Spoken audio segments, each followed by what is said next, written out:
Folks, Black Star Network is. hold no punches. I'm real revolutionary right now. Support this man, Black Media. He makes sure that our stories are told. Thank you for being the voice of Black America, Roland. Stay black. I love y'all. All momentum we have now, we have to keep this going. The video looks phenomenal. See, there's a difference between Black Star Network and Black-owned media and something like CNN. You can't be Black-owned media and be scared. It's time to be smart. Bring your eyeballs home. You dig?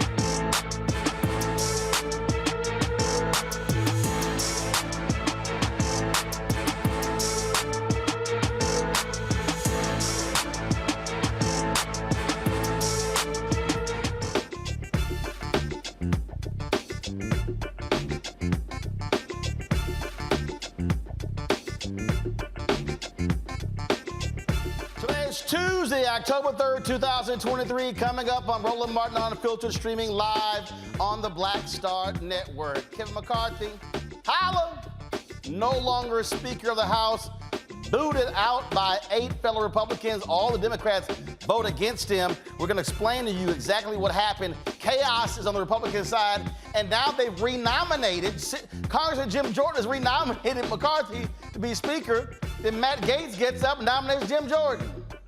Lord have mercy, who's on first? Also, history made on the Senate side.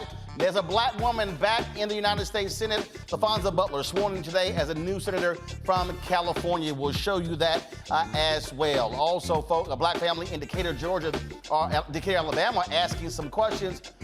What happened to their loved one? Why is he dead? We'll talk about that. The National Association of Real Estate Brokers, the Black real estate brokers, are going to go on a 60-city tour focused on Black wealth. We'll talk about that as well on today's show. Plus, in our marketplace segment, we'll talk with the owner of Amami Luxury Goods. Y'all know how we do it. We always focus on our Black businesses. It is time to bring the funk on Roland Martin Unfiltered, the Black Star Network. Let's go. He's got it. Whatever the miss, he's on it. Whatever it is, he's got the scoop, the fact, the find. And when it breaks, he's right on time and it's rolling. Best believe he's knowing. Putting it down from sports to news to politics. With entertainment just for kicks, he's rolling. It's on go, y'all. It's Roland Martin.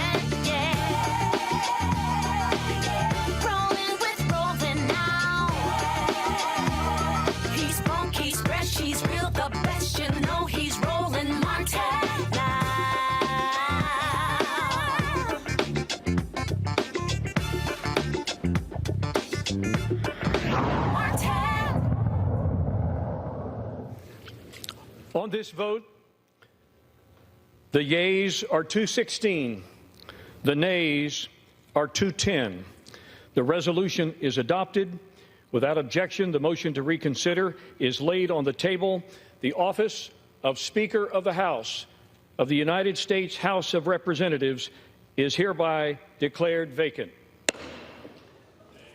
Oh, my goodness. For the first time since 1876, the Speaker of the House has been booted. That's right. Congressman Matt Gaetz of Florida, he followed through on his decision to get rid of Speaker Kevin McCarthy, saying he did not govern accordingly. 8 Republicans voted to oust McCarthy. So here's actually what happened. There initially was a vote to actually consider the resolution. Guess what? All Democrats voted for it. 11 Republicans voted for it as well. That's when it then led to an hour of floor debate as to whether or not to get rid of McCarthy. After that, then there was a vote. It was 216 to 206. 6 folks did not vote. And so as a result, McCarthy, the position has been vacated. He has been booted. He has served 263 days. Look, he can't blame anybody but himself. He's the one who cut the deal that allowed for even one Republican to move to vacate the position. He cut all those deals in order for him to get the Speaker's job. Speaker Pro Tem Patrick McHenry, if y'all want to see how frustrated my man was, watch this as he gavelled the House to close. Watch this. Submitted by the Speaker, pursuant to the rule, acts as Speaker pro tem until the election of a new Speaker, and bestows the authorities of the office of Speaker upon the Speaker pro tem to the extent necessary and appropriate to that end. In the opinion of the Chair, prior to proceeding to the election of a Speaker, it would be prudent to first recess for the relative caucus and conferences to meet and discuss the path forward. Accordingly, pursuant to Clause 12A of Rule 1, the Chair declares the House in recess subject to the call of the Chair. He was not happy at all. You know what? Come on, Patrick. Go ahead and show us that gavel again. Go ahead, show. Y'all, he was a little perturbed. Watch this. Chair declares the House in recess subject to the call of the Chair. I think he was a little upset by that.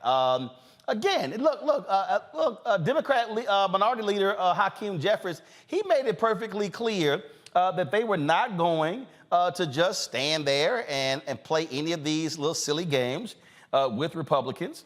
And in fact, I saw one story the reporters were putting out there that said that you had some Republicans who were calling moderate Dems, begging them to vote with Republicans not to get rid of McCarthy.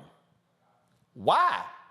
You had Jeffries. He went on various media outlets talking about this here. In fact, this was him earlier today in the hallways of Congress, making it clear where him and the Democrats stood. Watch this.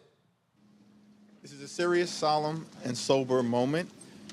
House Democrats are going to continue to put people over politics and to fight to make life better for everyday Americans.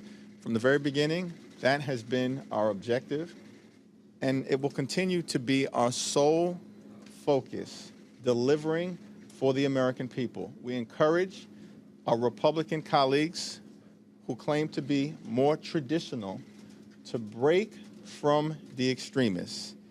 In the chaos, in the dysfunction, in the extremism, we are ready, willing, and able to work together with our Republican colleagues, but it is on them to join us to move the Congress and the country forward. Thank you. Kevin McCarthy going to be... Let me remind everybody that it was Democrats who saved the butt of McCarthy by voting to fund the government.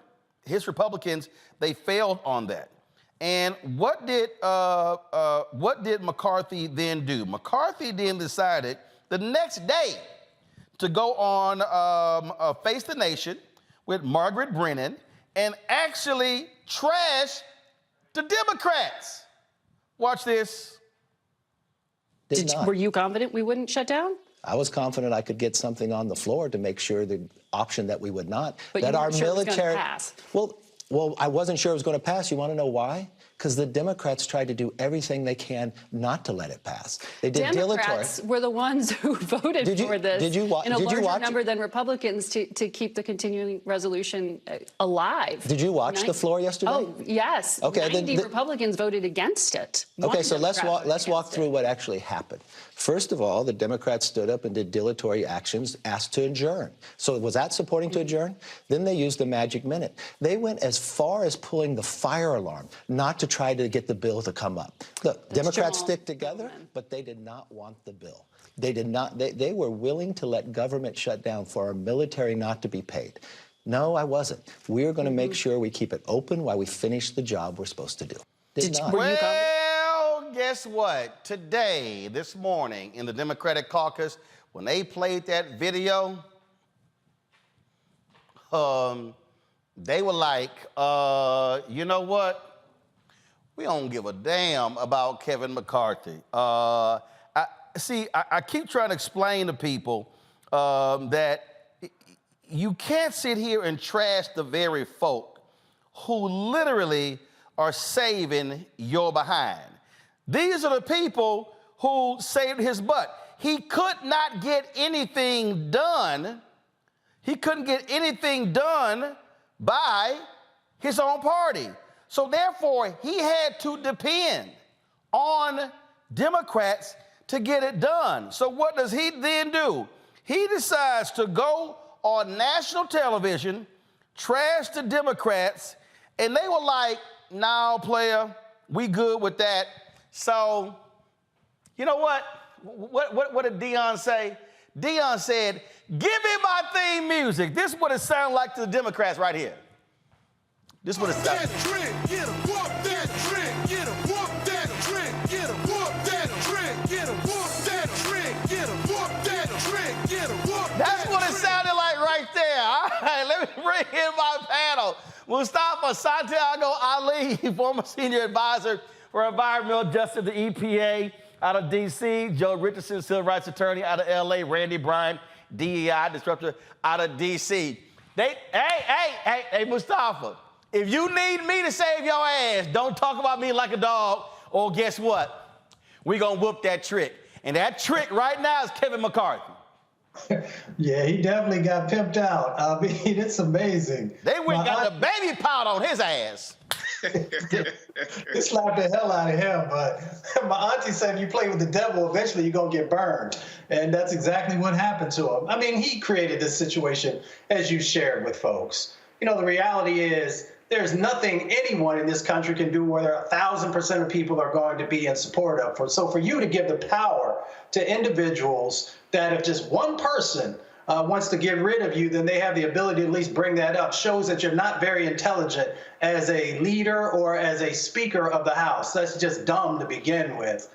You know, the other part of it is that not only has he continued to trash Democrats since he was elected after he got some assistance from folks, is that he continued to also make sure that no significant policies were being able to be passed, in some instances brought up for votes, and a number of other dynamics. So there was no reason for Democrats to come to his rescue, if you will, because they knew what was going to play out after they actually did that. So now he has to deal with the situation that he created. And of course, as I've said before, the Republican Party right now loves chaos. And because of chaotic situations, he found himself caught up in that.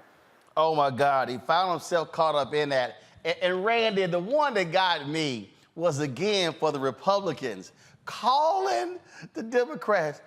I mean, literally one story said they were begging them, please vote with us to keep McCarthy. And they were like, nope, come on. Yeah, nah. And why? They were like, nope, ain't doing it. And why should they? I mean, white mediocrity is on display right here. And it is, if it weren't so serious, if this weren't our government, it would be funny. I mean, the man begged. I mean, how many votes did we have to do to get him in there? And then it didn't last, 200 something days, and he's out of there.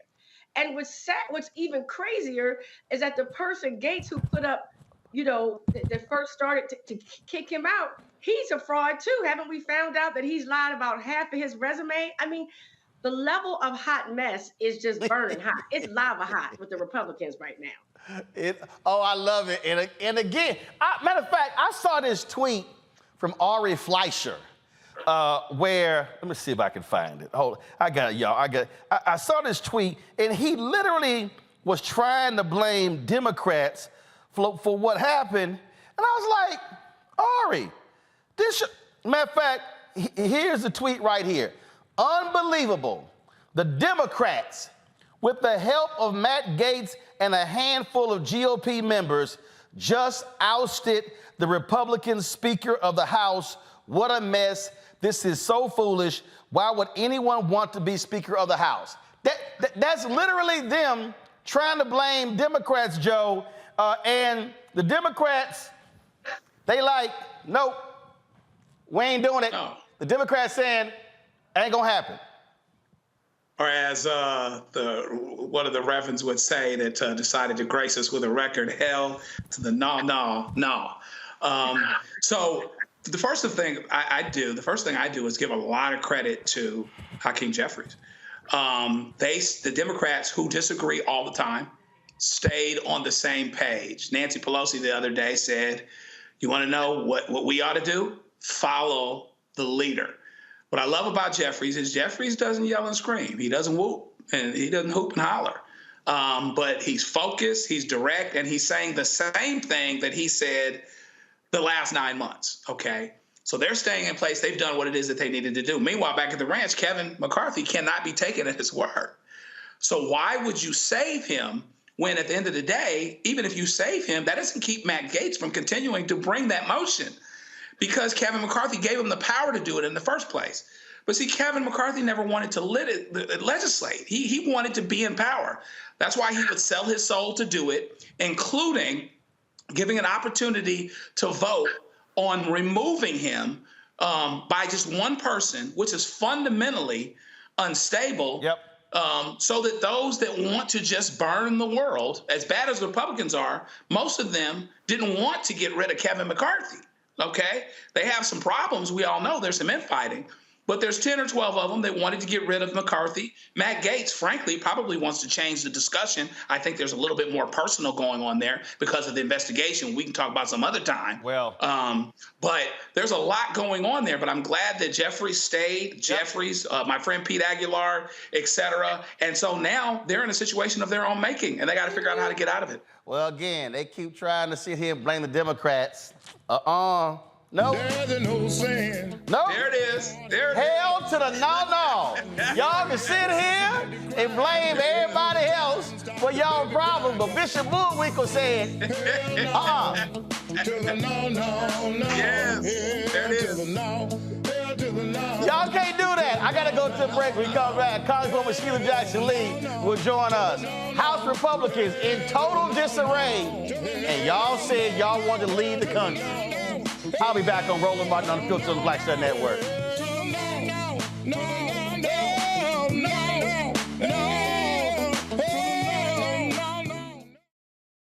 Hatred on the streets, a horrific scene, a white nationalist rally that descended into deadly violence. White people are losing their damn minds. An angry pro-Trump mob storms the U.S. Capitol. We've seen shooting. We're about to see the rise of what I call white minority resistance. We have seen white folks in this country who simply cannot tolerate black folks voting. I think what we're seeing is the inevitable result of violent denial. This is part of American history. Every time that people of color have made progress, whether real or symbolic, there has been what Carol Anderson at Emory University calls white rage as a backlash. This is the rise of the Proud Boys and the Boogaloo Boys. America, there's going to be more of this. Here's all the Proud Boys, Dave. This country is getting increasingly racist in its behaviors and its attitudes because of the fear of white people. The fear that they're taking our jobs, they're taking our resources, they're taking our women. This is white fear.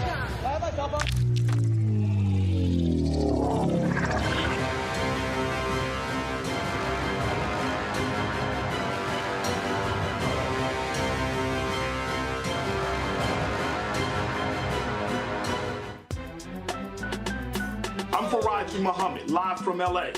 And this is The Culture. The Culture is a two-way conversation. You and me. We talk about the stories, politics, the good, the bad, and the downright ugly. So join our community every day at 3 p.m. Eastern and let your voice be heard. Hey, we're all in this together. So let's talk about it and see what kind of trouble we can get into. It's The Culture. Weekdays at 3, only on the Black Star Network. Hey, what's up, y'all? I'm Devon Frank. I'm Dr. Robin B., pharmacist and fitness coach, and you're watching Roland Martin Unfiltered.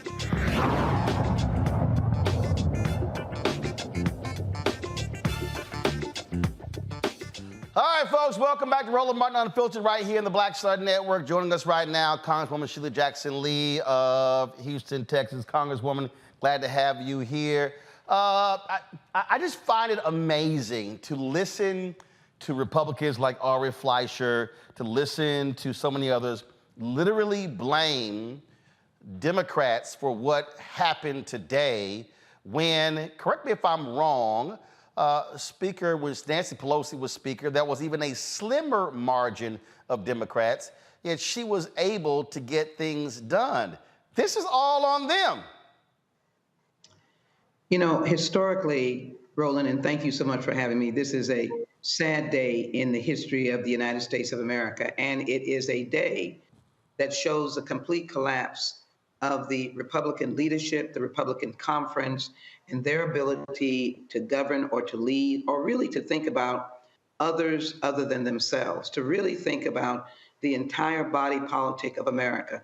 You know, America is not mega extremists in totality. It is a potpourri of states and rural communities and different demographics and people who are in need, and they need federal funding. In fact, the cities of the nation, in particular, cities like Houston, depend upon federal funds.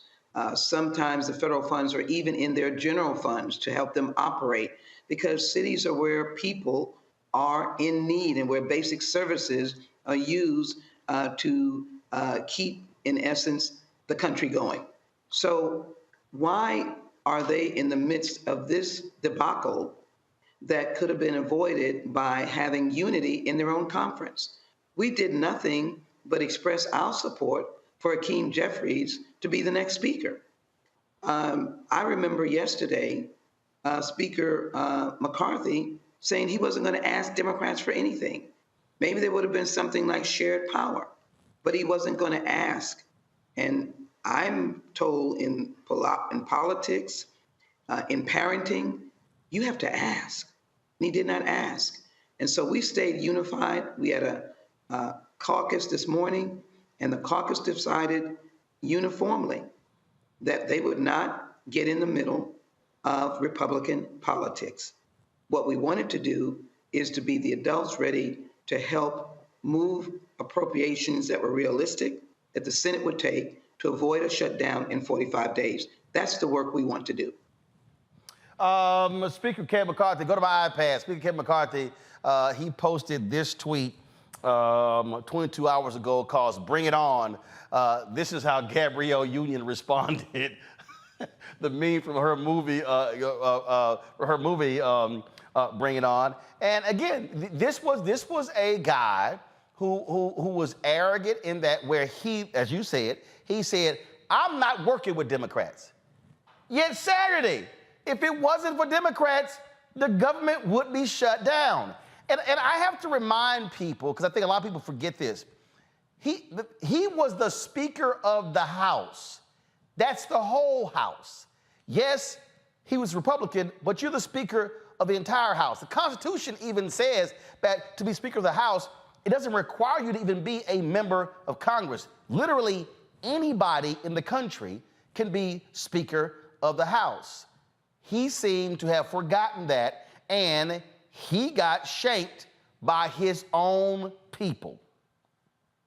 Roland, I'm glad you said that, because after we held our caucus, after we held together the entire week, last week we were going home at 2 a.m, many of us, and determined not to suffer the kind of draconian 30% cuts that would have literally, again, I have to refer to cities like Houston, San Francisco, rural communities, cities like Jackson, Mississippi, Atlanta, New York, and all in between would definitely have suffered. And can you believe $800 million in cuts to the women and infant and children? I don't even know who could write legislation like that. But because Democrats were adults, we held our own and cast that vote. The majority of those who voted to not have the government shut down and not have military not being paid and not have border security persons at the border not be paid, it was Democrats. And yet now to come full circle and think that you might get through on your own colleagues and not in any way reach out to Democratic leader Jeffries on what the next step should be for the American people. That did not happen. So how anyone could think mysteriously 4 or 5 or 10 Democratic members would just mysteriously, out of the goodness of their heart or any other basis, to vote for someone who did not ask and who was prepared to cut $800 million out of women, infant, and children and not pay for military, law enforcement, border security, and many other essential needs that the nation has. So here's where we are. We do have a Speaker pro tem, Patrick McHenry, and he will be in place for a period of time until they come forward with a nominee. By the way, you made a very good point. The Speaker is the Speaker of the entire House, and he is, or she is, third in line to the presidency. This is a crucial constitutional position. And for the conference, Republican conference, to allow extremist views to undermine this constitutional position is left to them. We as Democrats will again stay unified to keep the government steady, to keep the doors open, and we'll work with those who want to work with us. But right now, we are leading along with President Biden, who did have a sealed deal with Speaker McCarthy about the budget numbers, the debt ceiling, and moving forward to pass these appropriation bills. There's a meeting right there. This is what I think is dumb. And again, when you're not a smart leader. The funeral for California Senator Dianne Feinstein is on Thursday. Democrats asked McCarthy, go to my iPad, Democrats asked McCarthy to hold votes to allow Democrats to attend the funeral. He didn't even respond. The funeral is Thursday. The vote to oust him was today. I would think that if your leadership was in peril, you don't just say, I'm just going to ignore your request to attend the funeral of the longest serving female senator in American history. Again, that is not smart leadership. That not only is not smart leadership, just as today was historic, that was historic failure of character. How do you deny Californians and others of this? And he's from California. The opportunity to mourn such a person who, by the way, she was feisty and a fighter, but she reached across the aisle, as many of the senators said. In fact, we should probably have a recess out of respect for the senator till next week. That would have shown that there's trust and mutual respect. None of that was shown. In fact, it really, Roland, hurt my heart because I just came from the Senate congratulating our new senator, and I signed the sympathy book for Senator Feinstein. And so I'm hurt as a woman that he would be so insensitive. And you made the point, he's from California. And in the last week, allowed us to adjourn in honor of the Senator Feinstein, and wouldn't allow for the respect of her funeral. It's shocking. But now we're in a historic moment. Democrats will be meeting in the morning. We will stay unified. The main thing I want is that we protect the American people, the most vulnerable. And my future is to run for the mayor of the city of Houston. And I clearly want to make sure that cities are not harmed. We did so by stopping the shutdown, and I'm going to keep the fight going. Congresswoman Jackson Lee, we appreciate it. Thanks a lot. Thank you for having me. The thing, Joe, I want to start with you. You're there in California. I mean, again, if your butt's on the line, you don't sit here and do more stuff to piss off the very people who you need. He needs them. Yeah, and he needed them. Right, and he's burning bridges all the way throughout, and at the end of the day, when you're in power, you're supposed to be in power for a reason. But by that, I mean, you're supposed to be in power and do certain things while you're in power, but you need to bolster yourself so that you can do the things that you need to do. This was really cooked in the cake once he agreed to let one person bring to the floor, when he made this agreement 9 months ago, a motion to vacate him. And at the end of the day, to vacate the speakership, at the end of the day, there's a saying where Alfred in one of the Batman movies is telling Bruce Wayne that he doesn't understand the Joker. And he told a story about gyms and bribing folks in some part of the world, in Burma. And the way that he ended the story is by saying, some people just want to see the world burn. Kevin McCarthy knew that there were 5 or 10 of those folks over there on the far right that just wanted to see the world burn. That one vote initiative, that ability to do that and to bring to the floor a motion to vacate the speakership ensured that it was only a matter of time before this happened. And so, you know, he doesn't look around the corner. He worked with Senator Feinstein, got things done with her. He's going to have to get there if you want to get things done. I mean, the mark of a good speaker is actually accomplishing legislation. But he never positioned it like that was what he wanted to do anyway. He actually think he did something once he became speaker after 15 votes. But he was the weakest speaker you'd ever seen because it relied on people that wanted to see the world burn, and burn it is. Besides, I thought I was cracking up. You even had some people stood up who said, this was one of the most accomplished speakers in American history. I was like, man, sit your ass down. I was like, come on now. In 263 days, boy, sit your ass down. Yeah, as was shared, he's the least accomplished in the history, at least modern history, of Capitol Hill. It's just, he was disappointing in so many different ways. It's not that whoever's next is going to be any better. I mean, who knows who they'll put up. But, you know, the responsibility to actually be able to, you know, fund the government, to make sure that the pieces of legislation that are so critically needed are moving forward. This shows you that they do not care about this country. When you know that we had the government shutdown, the looming government shutdown, then we got the 45-day pause. So this foolishness that's now going on is going to make it extremely difficult to actually be able to move forward and make sure that the government doesn't shut down. So they have no interest in helping the everyday person in this country. There's not been one piece of legislation that they have authored that has been beneficial to folks. And that's just fact. All you got to do is go out there and look. You can go to Legistorm. You can go to a number of these different websites and see the various pieces of legislation that is either out there or has been passed, and you will see that there's a significant deficit underneath of his leadership about helping the American people. I am just falling out laughing, Randy, at how nutty these people are. I mean, I watched the debate. They're standing up there trying to give the world lectures. The Democrats have failed this and failed that.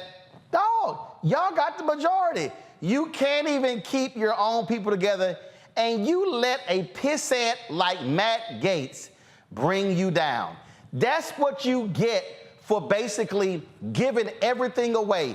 Kevin McCarthy was so power hungry that he was willing to give up everything to be speaker, and it came and bit him in the behind. Absolutely. This was never about governing. This was never about actually leading and ensuring that our government continued to function in some decent way. This was about an entitled man. I mean, from the beginning, you can see that he felt that he was due this position, that he deserved it. And then once he had the power, it was just about having power. I don't think he ever considered how he could be at all effective. And that's the problem. You have so many power-hungry people in that Republican Party, just like you said, who are willing to let it burn before they actually compromise with others and work with others. It's personal for them. It is about power. It is not about running our government and working with others, which is what the Speaker of the House is supposed to do. Well, bottom line, you see what's going on. We're going to talk more about this here. We're trying to get Congresswoman Maxine Waters on as well. When we come back, we're going to talk about some other news as well. But going to break, I really think, now killer music, I really think that this is probably an appropriate song for Speaker Kevin McCarthy. I'll be back. I think I better leave you alone. So get your bags and get the hell on. See, because I don't want you. When you talk about blackness and what happens in black culture, you're about covering these things that matter to us, speaking to our issues and concerns. This is a genuine people-powered movement. There's a lot of stuff that we're not getting. You get it, and you spread the word. We wish to plead our own cause too long have others spoken for us. We cannot tell our own story if we can't pay for it. This is about covering us. Invest in black-owned media. Your dollars matter. We don't have to keep asking them to cover our stuff. So please support us in what we do, folks. We want to hit 2,000 people, $50 this month, raise $100,000. We're behind 100,000, so we want to hit that. Y'all money makes this possible. Checks and money orders go to P.O. Box 57196, Washington, D.C. 20037-0196. The Cash App is $RM Unfiltered. PayPal is R Martin Unfiltered. Venmo is RM Unfiltered. Zelle is Roland at RolandSMartin.com. All change is not growth. Right. But thoughtful change is real good fertilizer.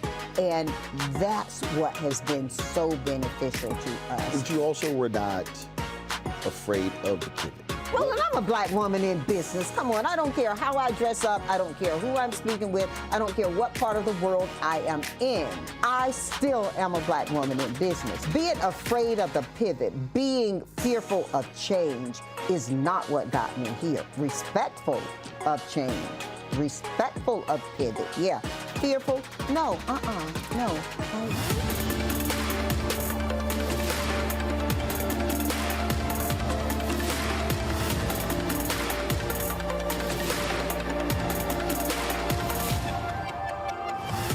On the next A Balanced Life with me, Dr. Jackie, 2 facts that you need to be aware of. African American women have the highest diagnosis of breast cancer than any other group in the U.S. And young African American women are most likely to be diagnosed with one of the highest aggressive forms of breast cancer than all other groups. It is a disease that requires fast action, determination, and a whole lot of support. On our next show, we'll meet a young woman who's chosen an alternative path and approach to tackling this disease. And you'll hear from our medical and support experts on how to maintain balance through it all. We encourage exercise. We encourage, changing diet and making, all those personal changes. That's on the next A Balanced Life on Black Star Network. What's up, everybody? It's your girl, Latasha from the A. And you're watching Roland Martin Unfiltered.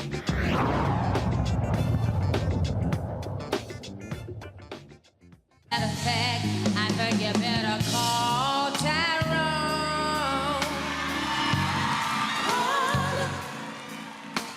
and tell him, come on, help you get your shit. I think Kevin McCarthy better call Tyrone because he is no longer the Speaker of the House.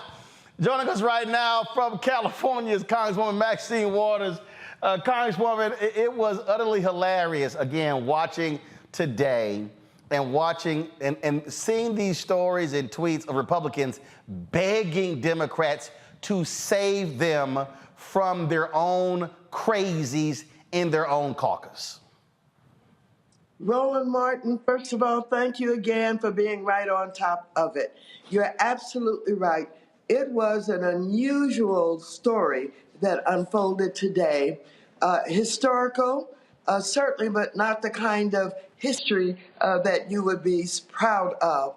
What you saw was a dysfunctional Republican conference with failed leadership and a vote that was taken where McCarthy did not have the votes that he needed to stay in office. So the vote that was taken he caused him to be vacated because there were members of the Republican Party who voted with Democrats, and he was ousted.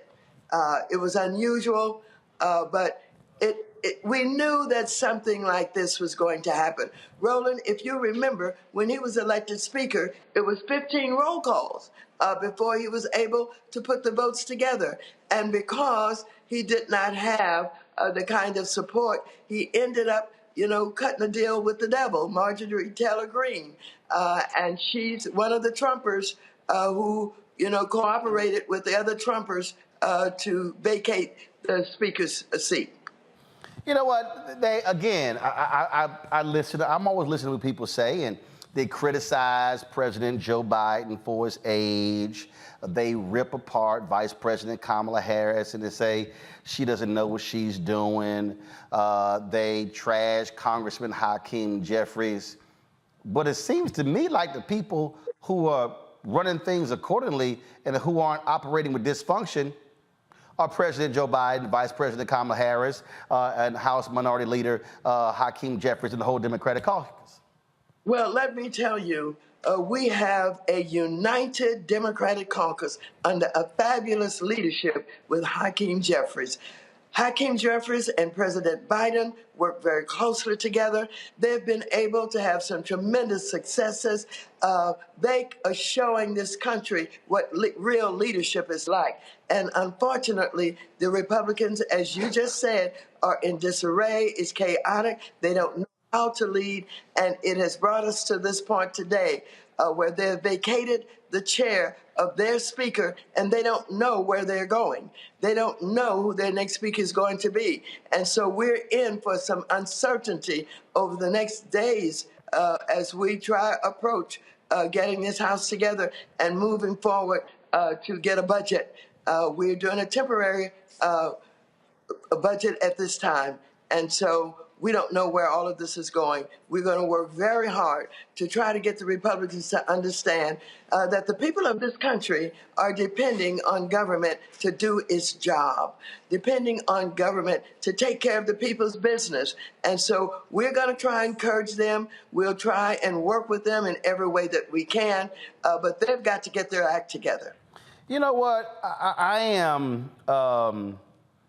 I've made this clear before, and I highly, when First Lady Michelle Obama, when she said, when they go low, we go high, I said, damn that. If they go low, you kick them in the knees. And they kick you in the shins, you kick them in the bottom of their feet. So I just don't believe that nonsense. Because politics is real, and what they are doing to this country is shameful. Republican Matt Lewis actually wrote, I just saw this tweet, and I'm trying to do everything in my power not to cuss him out, but he actually, this is what he wrote.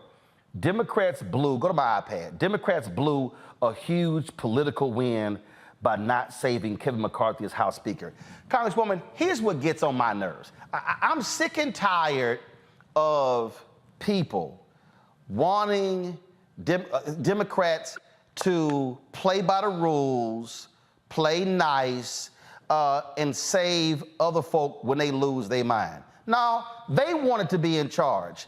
They won. They changed. They blocked the redistricting, the seats in Louisiana and Alabama, and they stole the seats in Florida. That's how they were able to get their majority. Okay, now y'all in power. And so I've long said, Democrats should sit here and say, okay, y'all in charge.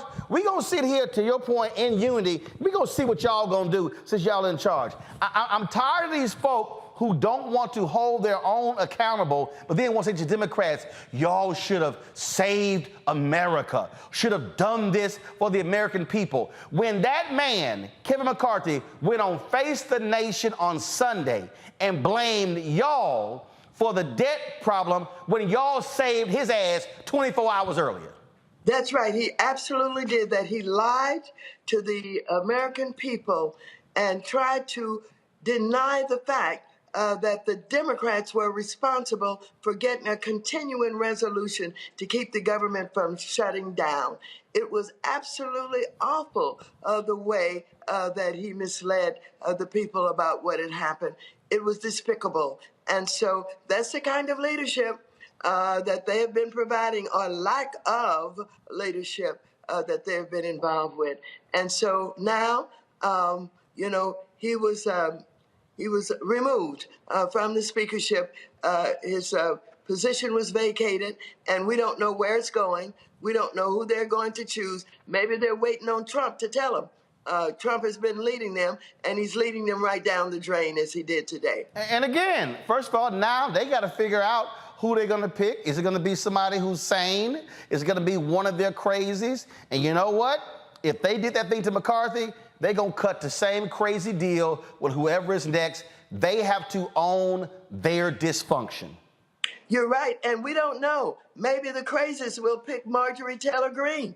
She is the most popular Republican in the Republican Party these days, and she is absolutely, unbelievably irresponsible and not to be trusted.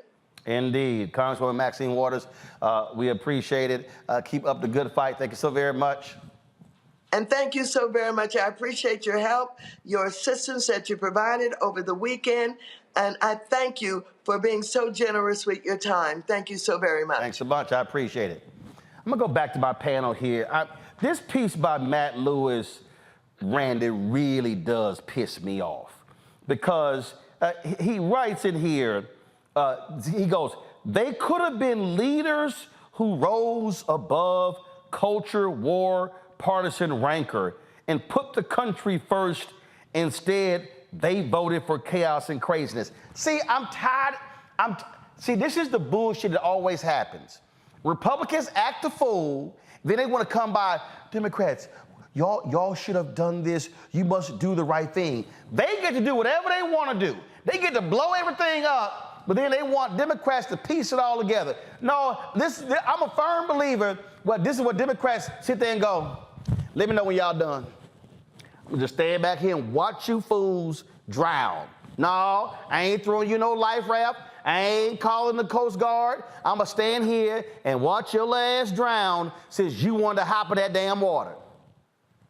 And I've been pleased that the Democrats in this case have done that. Sometimes the Democrats have disappointed me because we can be a little bit too nice and a little bit too forgiving. And I feel that with Jeffrey's leadership, that they've said, you know what, I'm gonna let you go ahead and sit in this mess, this pigsty that you've created and just stink and let the world see and smell the stink that you've created.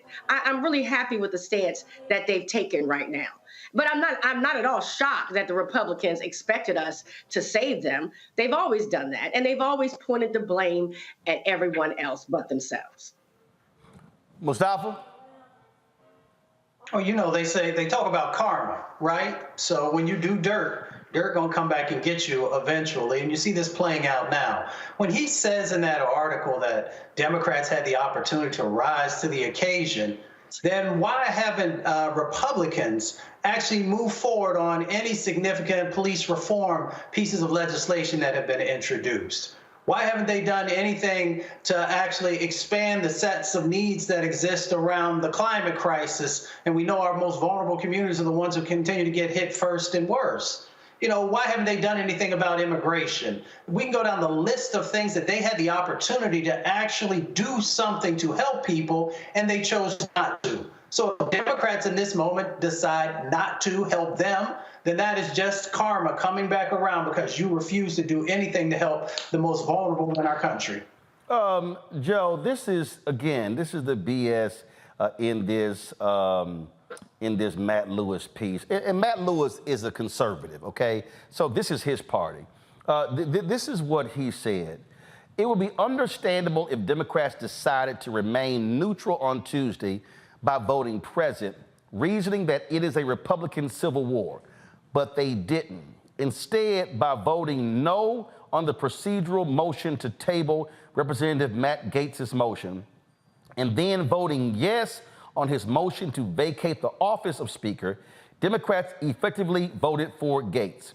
And a vote for Gaetz is a vote for chaos. No, Joe, that's a lie. It was a vote against McCarthy. This is the same McCarthy that refused to appoint Republicans to the January 6th committee. This is the same McCarthy who condemned Trump for January 6th and then went down to Mar-a-Lago to kiss his ass and took a photo all thumbs up. This is the same McCarthy who allowed for a House inquiry of impeachment to proceed without a vote of the full House. And then this is the same McCarthy who blamed Democrats on Face the Nation one day after they saved his behind when his own party voted against his bill to keep the government open. And so it was Kevin McCarthy who continued to insult Democrats, and he was nothing more than a hard right-wing nutcase like Jim Jordan, except he did it with a tan. Yeah, I mean, at the end of the day, I don't know if you've ever been at Target or been at your store or whatever else, and you see somebody with some kids, some real bad kids, and so much so they're disruptive to other people, and you really just want to say out loud, you know what, you really need to control your kids. You brought them here. You're supposed to be in control of what's what. And that's what Kevin McCarthy needed to do, and that's what the Republican Party needed to do 9 months ago when this thing was going down, when the whole speaker thing was going down. Somebody in that conference needed to stand up and holler at those 10 or 15 folks and say, look, y'all gonna go with us or y'all not gonna go with us, but guess what's gonna happen? You gonna go with us because you the kids over here, and this is what has to happen for us to get anything done. We're not gonna make it if we don't roll together. He never did that, and now, fast forward 9 months from now, we're supposed to save him? We don't need to save Kevin McCarthy if he can't control his kids. That is it. My last thought on this here before I go to the break, and then in the next hour, we're going to talk about the other history-making event today, that is a black woman being sworn in to the United States Senate in LaFonza Butler. Here's the thing here that again, is important. And I've laid out to y'all on this deal.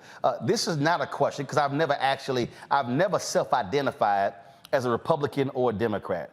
I vote based upon blackness in terms of the issues where I stand.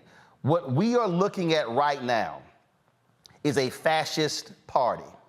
We're looking at the leader of this fascist party who is sitting in a New York City courtroom this week, insulting the judge, insulting the black New York Attorney General, insulting the clerk of the judge to the point where the judge had to issue a gag order saying you cannot make a comment against any of my staffers. That's the party we're talking about. We're talking about the party that is denying voting rights of black people right now. This is the party that did all they could to stop the creation of a black congressional district in Alabama. They are fighting a black congressional district in Louisiana. The NAACP Legal Defense Fund goes to the Supreme Court on October 11th to argue that particular case. They are fighting black districts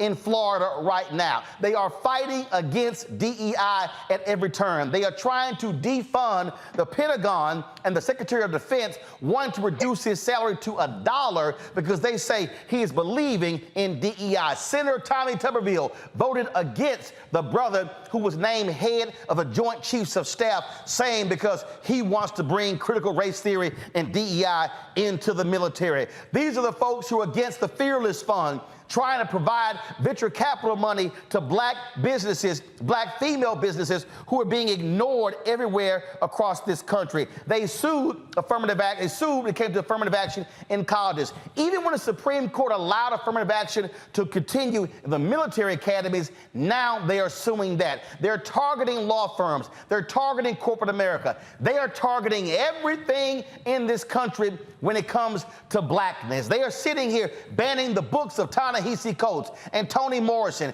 and numerous other African-American authors all across this country. Moms for Liberty, a right-wing hate group, has taken over school boards, and they're firing black superintendents and firing black teachers and others. And you want me to stand here, Matt Lewis, and somehow save these people when they literally do not give a damn about black people, do not care about the rule of law, do not care about the Constitution? All they care about is power? Absolutely not. When somebody is burning their own damn house down that needs to be burned down, I'm going to stand back with a glass of water and sip it real slowly and watch them do it. So I don't give a damn what happened to Kevin McCarthy. I don't care what he does. He has been a feckless, impotent leader who needed to be booted, and they now have to decide who it is they want to lead them. Don't come crying to Democrats. Don't come crying to black people. Don't come crying to anybody else.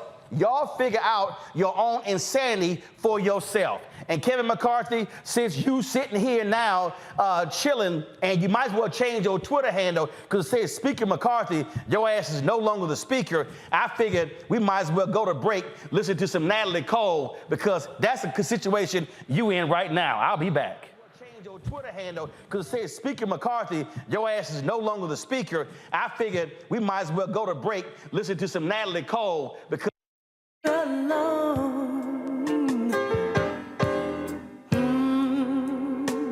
I never realized, oh Lord, that you mean so much to me. I'm catching hell, living. On the next Get Wealthy with me, Deborah Owens, America's Wealth Coach, we talk about the principles of mindset, strategy, and execution. This week, we're adding a fourth, faith. You're going to hear from a mother and daughter duo who are helping thousands of Black women build wealth, all through their faith. You are more than you can ever imagine. Not just obtaining things to show that, but seeing yourself. Making your faith work for you. That's right here on Get Wealthy, only on Black Star Network.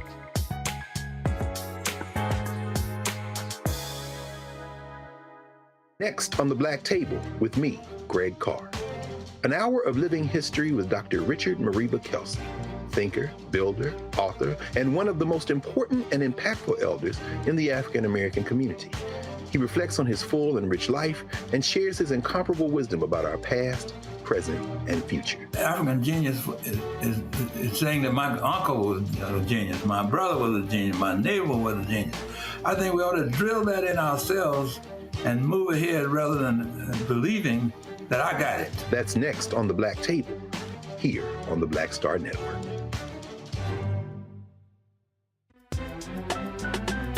I'm Faraji Muhammad, live from LA. And this is The Culture. The Culture is a two-way conversation. You and me. We talk about the stories, politics, the good, the bad, and the downright ugly. So join our community every day at 3 p.m. Eastern and let your voice be heard. Hey, we're all in this together. So let's talk about it and see what kind of trouble we can get into. It's The Culture, weekdays at 3, only on the Black Star Network. Hey, what's up? Geek Tony in the place to be. Got kicked out your mama's university, creator and executive producer of Fat Tuesdays, an air hip-hop comedy. But right now, I'm rolling with Roland Martin, unfiltered, uncut, unplugged, and undamn believable. You hear me?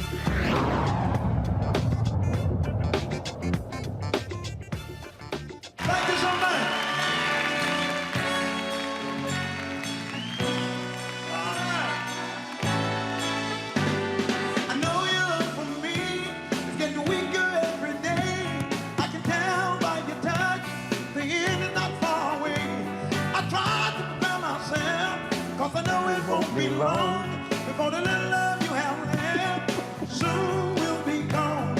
I'm holding on to a dying love. It ain't no easy thing. Hold on, holding on to a dying love. It ain't no easy thing. All right, come on.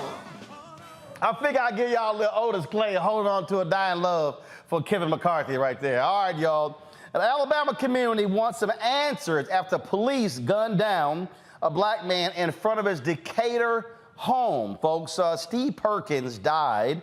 First of all, the story of how Steve Perkins died depends on who you talk to. Police say he pulled a gun on them during an attempted vehicle repossession, but family and friends say he was current on his vehicle payments and that the repossession was incorrect. Many who hit the streets in protest think there's more to the story, and they want the Decatur Police Department to release body cam video and be transparent about what really happened to Steve Perkins. Joining me now is Rodney Gordon, president of the Morgan County, Decatur, Alabama NAACP chapter, and Adriana Tapscott from the organization Standing in Power. So first off, when did this take place?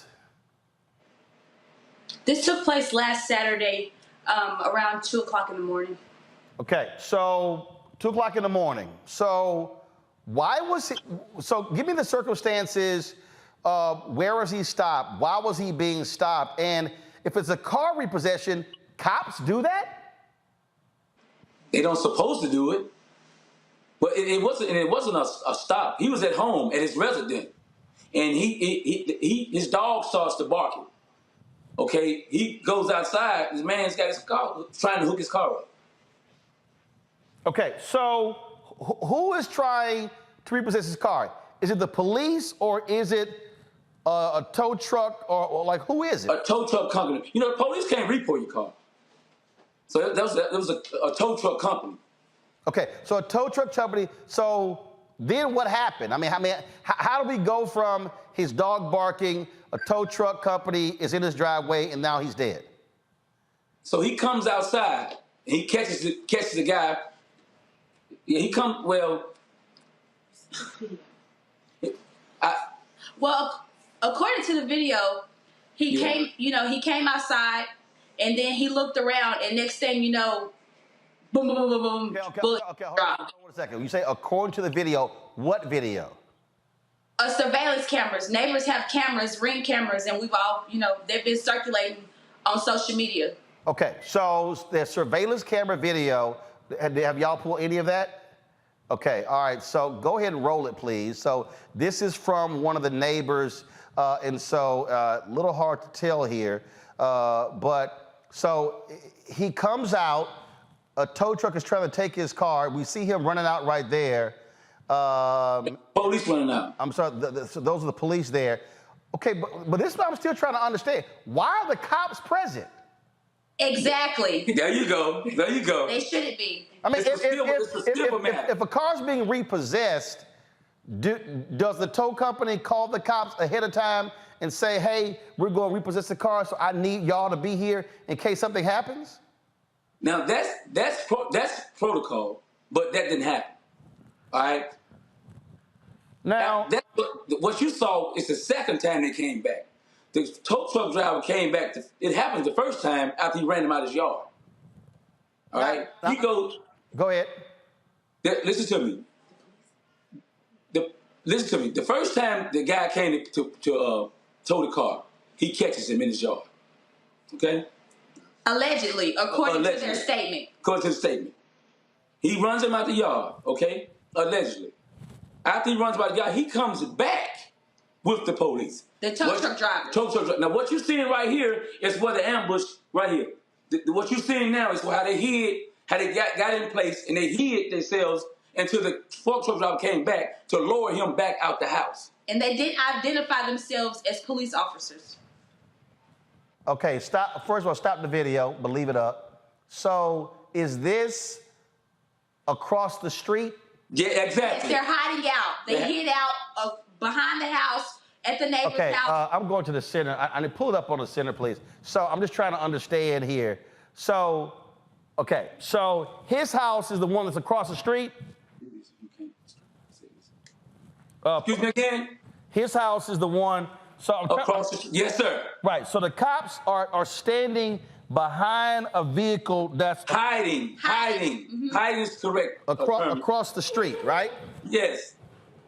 All right, so the cops are, again, I'm just trying to understand here. So come to me here, I'm trying to understand. So, pull up the video back. Because here I'm trying to understand. Where they're standing, they're looking across the street, right? At the house. At the house, correct. Okay, so they're standing here, they're looking across the street. Again, I'm just trying to understand. Okay, why? So not one time did a police officer go to his door and go. That's right. Not one time. Knock on the door and say, "Sir, we are here because this tow truck, they are repossessing your car." At no time that ever happened. So they literally are hiding behind a car, waiting for the man to come back out and not roll a video. Yeah, roll the video. Roll the video. Yeah, it's rolling. So now you see the police. Now you see that flash. Yeah. That's a signal that they gave them. And then the guy comes from behind the car to tell the police car to go down the street, when that police car should have stopped. Okay, so we're what? So again, so he's just. This is absolutely. So what has mayor, police chief, what have any of those folks said?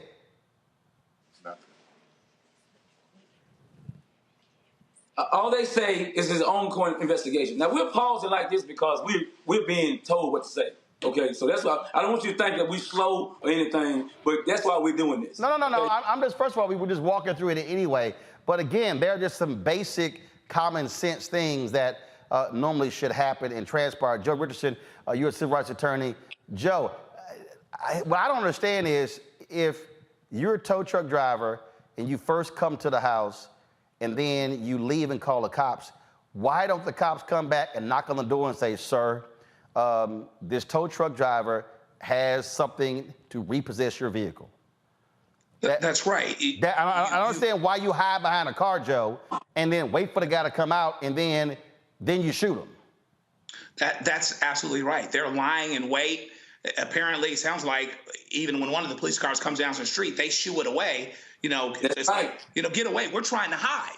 That's right. They want to come out into a certain time. So it's not about keeping anybody safe. It's about the element of surprise. And so here they come out of nowhere in a situation that shouldn't have involved police. But if it did involve police or should have involved police, arguably the police should have gone, identified themselves, knocked on the door and said, they're here to repossess your car. There's been something said about you stopping them from doing it. We don't have to deal with that. They just going to repossess the car while we stand here. And that should have been it. They are hiding like they're waiting to do something. And if it was really about keeping the people that are doing the repossession safe, they would have stood in front of it in the first place. So there's a whole lot going wrong here. Something in the milk truly ain't white. No question about it. The thing here, Randy, look, I'm born and raised in Texas. I have a right to protect my property. So if I come out of my home and if I see somebody messing with my car, I literally have the right to fire at them to protect my property. If no one identifies themselves, I don't know who the hell that is messing with my car. Plain and simple, self-explanatory. Randy, go ahead. You have no idea what's going on. And in Texas, it's absolutely legal when you can go out and protect your property. And, I've read a couple of articles and they kept saying whether the gentleman was or was not up on his payments. That doesn't matter. I'm tired of us always having to prove our innocence and things, because that doesn't matter. The police still should have conducted themselves in a far better way than they did. It does seem like an absolute ambush.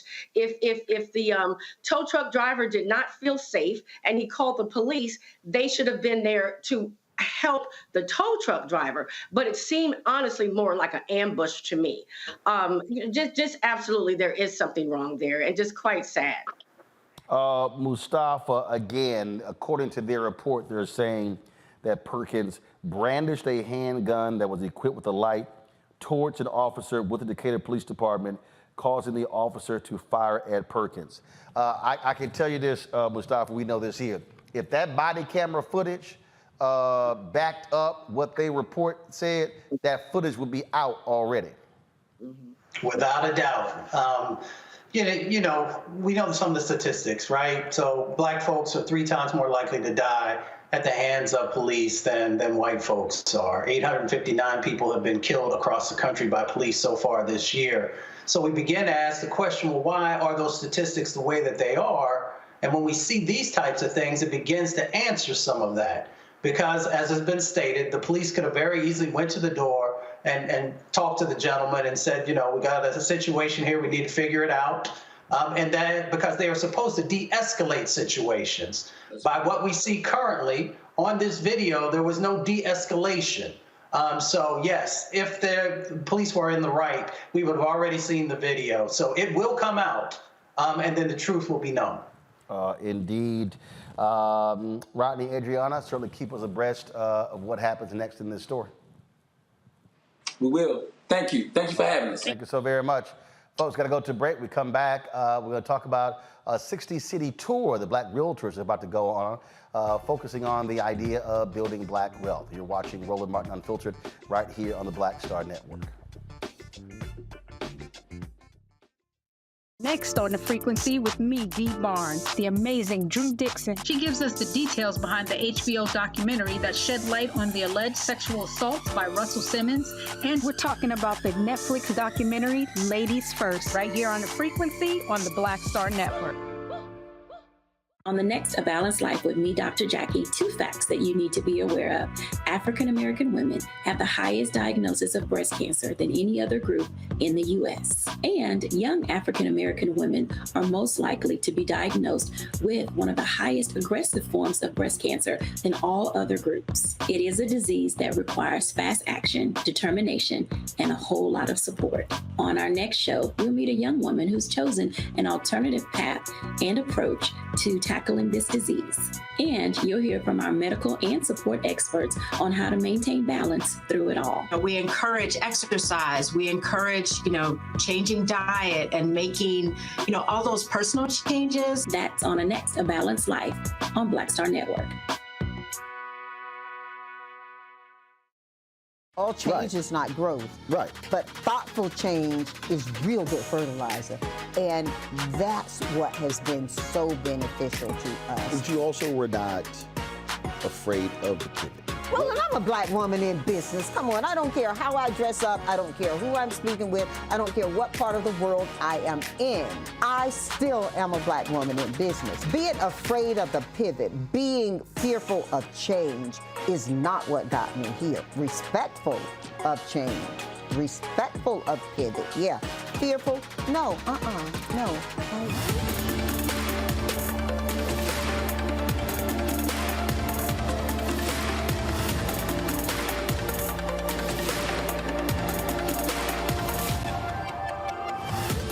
Farquhar, executive producer of Proud Family. Bruce Smith, creator and executive producer of The Proud Family, Louder and Prouder.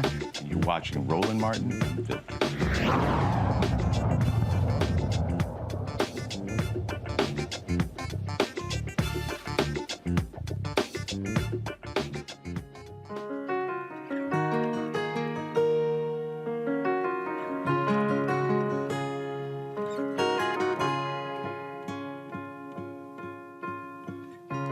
Sail on down the line about half a mile or so, and don't really wanna know where you're going. Maybe once or twice you see, time after time I try to hold on to what we got, but now you're going.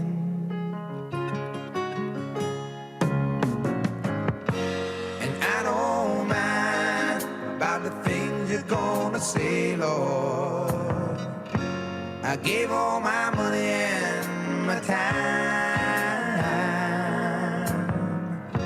I know it's a shame, but I'm giving you back your name.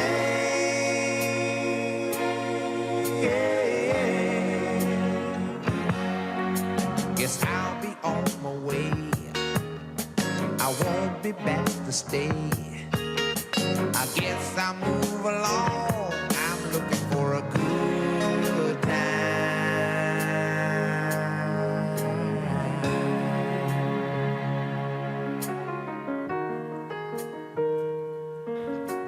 Time for Kevin McCarthy to sail on. Oh, I got a whole bunch of other songs to play for him. All right, y'all. We often talk about the importance of building Black wealth, and housing is one of those ways. It's the National Association of Real Estate Brokers are about to embark on a 60-city tour focusing on building Black wealth tour. It kicks off Saturday in my hometown of H-Town, Houston, Texas. Then they head to Birmingham, Charlotte, North Carolina as well. Dr. Courtney Johnson Rose is president of the National Association of Real Estate Brokers. She is here. Courtney, the thing about when we talk about this idea of home ownership is not just buying a home, it's getting people to understand what that means, understanding when you have equity in that home, how you can now use that equity to take out additional loan, begin to buy other properties. So it goes beyond just saying, hey, spend your money and buy a house. It does. It really does. And thank you so much, Roland, for having the National Association of Real Estate Brokers tonight. We are so excited about the launch of our 60-city tour. And you're so right. It's really about education. At the end of the day, our community needs education on the importance of home ownership. There's a lot of headlines right now about high interest rates. There's a lot of headlines now about how high pricing is. There's no inventory. So there's a lot of things trying to talk us out of building Black wealth through real estate. But we know that it's one of the best tools that a family can have to build wealth. So we're going to go out into our communities and share this message with them because it's so important. There's a great scene from the movie Hoodlum where the Lawrence Fishburne character says, well, you don't know, you don't know. And I think that's the case for a lot of us. We really don't know. We don't understand how we're able to leverage these dollars. And again, if you don't have the information, then you're just sort of stuck out in the cold. Well, we do a report that's called the State of Housing in Black America report that NAREB produces every year. You can get access to that on our website at nareb.com. But in our report, Roland, it shows that there are more than 2 million Black Americans that are mortgage ready. What that means is that they have the credit to buy a home and they have the income to buy a home, but they don't know it. They don't understand that there's down payment assistance programs for them. They don't understand what their credit score really needs to be able to actually purchase. They don't know that what they pay in rent is probably more than what they will pay in the actual mortgage note. So this Black Wealth Tour is really about going into our communities to educate them about what the opportunity is for them to purchase real estate. But there's more than 2 million Black professionals out in our communities that don't know that they're mortgage ready. All right, questions for our panel. First up, Randy. Randy? Actually, I'm gonna go back to Randy. Mustafa, I'll go to you first. Yeah, well, thank you for joining the show. I know that President Biden had increased dollars over at HUD to help people with first-time home ownership. How do you all utilize the information, both that's happening there from the federal side of the equation and from the banking industry, to help people to understand where these dollars are to be able to move forward? Yes, excellent question. And there's a lot of information that we'll be sharing on the tour. So one of the things that has really come about is what's called special purpose credit programs that the administration and several banks have been able to produce over the past couple of years. So there's programs for buying in low to moderate income areas. There's down payment assistance programs available. We have a class that's part of the Building Black Wealth Tour that's called Show Me the Money. And in this class, in each of the cities that we're going to talk about where the money is, what zip codes you can buy in and get access to down payment assistance, what banks have special products for Black and brown borrowers. So this tour is really about going into our communities to talk about things like Show Me the Money, down payment assistance.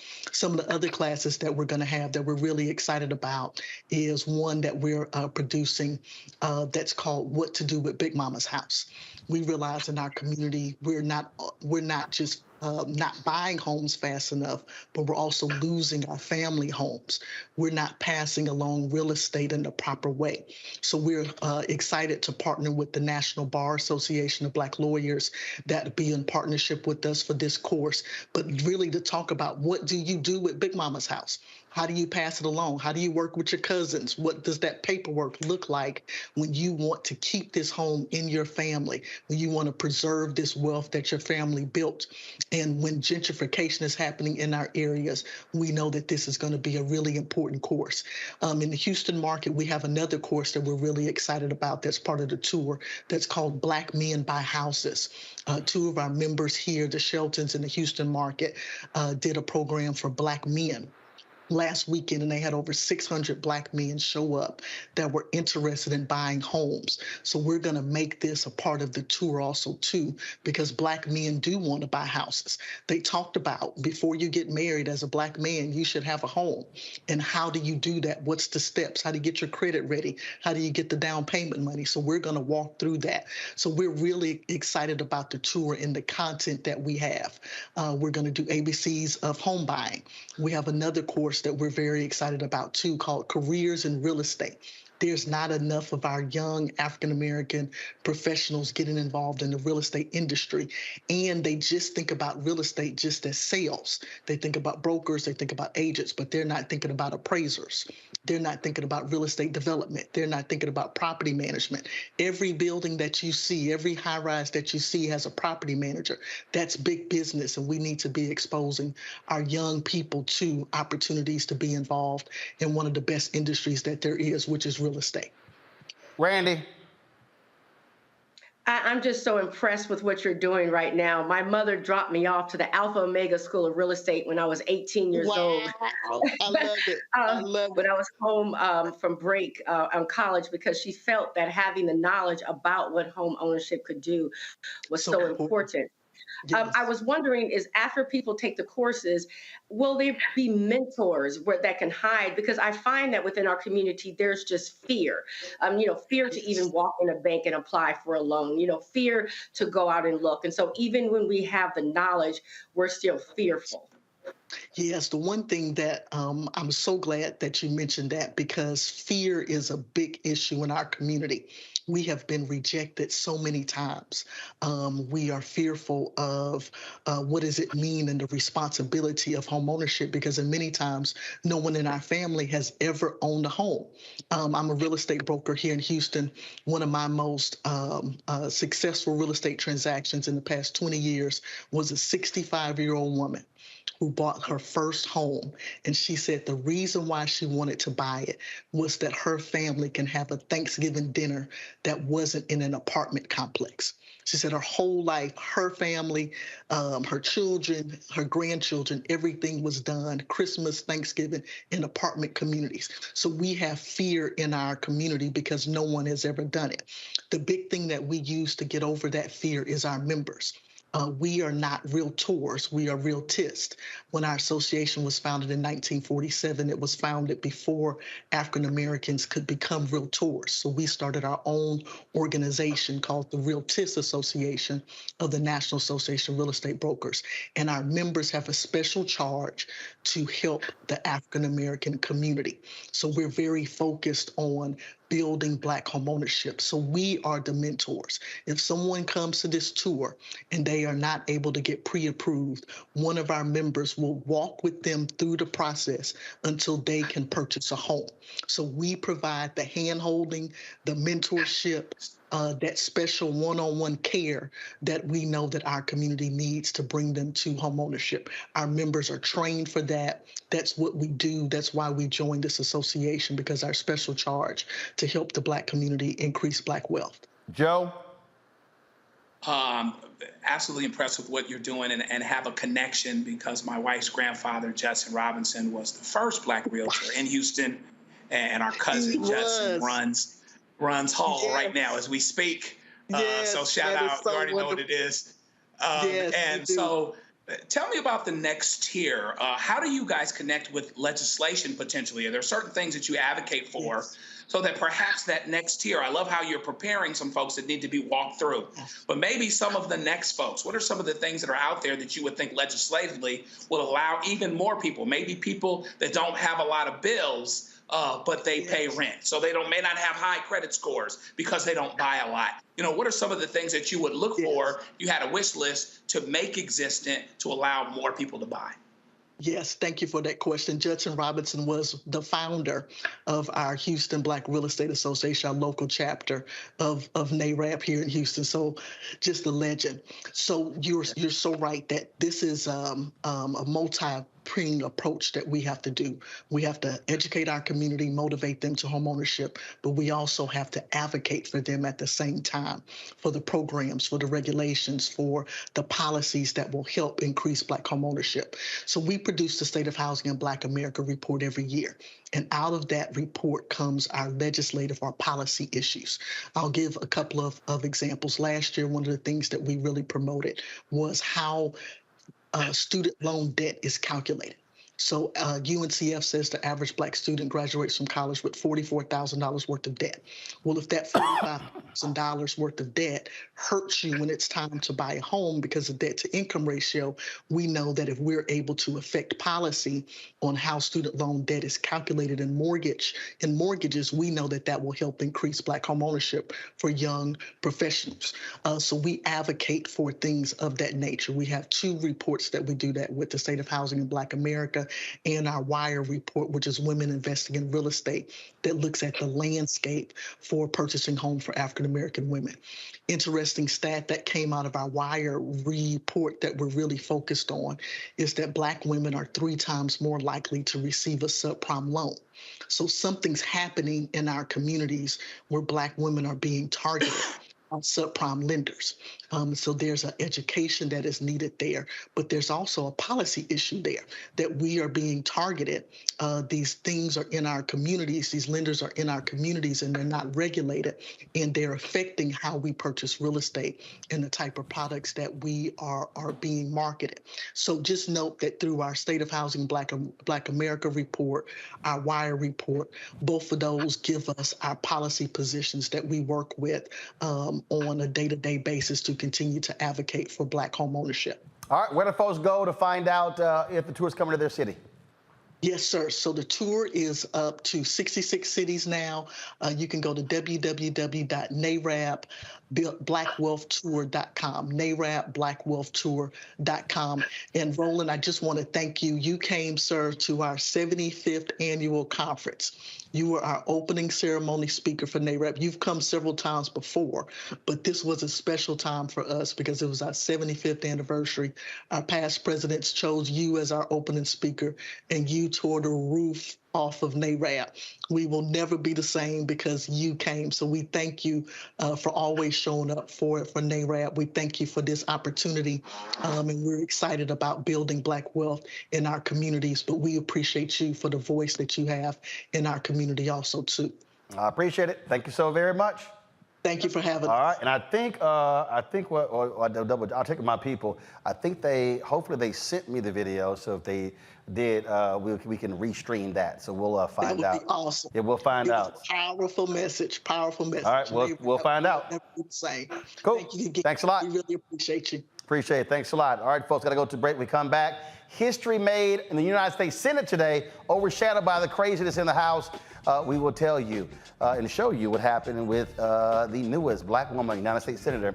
That's next, right here on Roland Martin Unfiltered on the Black Star Network. Don't forget to support us in what we do. If you're watching on YouTube, hit the like button, y'all. Also, be sure to join our Bring the Funk fan club. Y'all ain't getting nothing like this on no network. MSNBC, CNN, Fox, CNN, ABC, none of them, they ain't got this much flavor, this much color at all. And you know you ain't gonna have 4 black people talking at one time about what happened today. You might get 1 black person per hour. Might. Barely that's gonna happen. So Sarah, check your money order to P.O. Box 57196, Washington, D.C. 20037-0196. Cash App, $RM Unfiltered. PayPal, R Martin Unfiltered. Venmo is RM Unfiltered. Zelle, Roland at RolandSMartin.com, Roland at RolandMartinUnfiltered.com. And be sure to get a copy of my book, White Fear, How the Browning of America is Making White Folks Lose Their Minds. Available bookstores nationwide. Download the audio version on Audible. And then, of course, you can also download our Black Star Network app, Apple phone, Android phone, Apple TV, Android TV, Roku, Amazon Fire TV, Xbox One, Samsung Smart TV. We'll be right back. On the next Get Wealthy with me, Deborah Owens, America's Wealth Coach, we talk about the principles of mindset, strategy, and execution. This week, we're adding a 4th, faith. You're going to hear from a mother and daughter duo who are helping thousands of Black women build wealth. all through their faith. You are more than you can ever imagine. Not just obtaining things to show that, but seeing yourself. Making your faith work for you. That's right here on Get Wealthy, only on Black Star Network.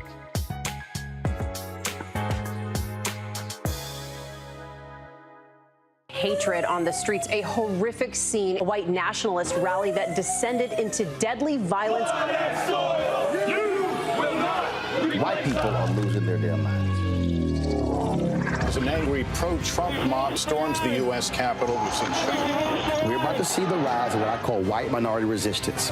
We have seen white folks in this country who simply cannot tolerate black folks voting. I think what we're seeing is the inevitable result of violent denial. This is part of American history. Every time that people of color have made progress, whether real or symbolic, there has been what Carol Anderson at Emory University calls white rage as a backlash. This is the rise of the Proud Boys and the Boogaloo Boys. America, there's going to be more of this. Here's all the Proud Boys, guys. This country is getting increasingly racist in its behaviors and its attitudes because of the fear of white people. The fear that they're taking our jobs, they're taking our resources, they're taking our women. This is white fear.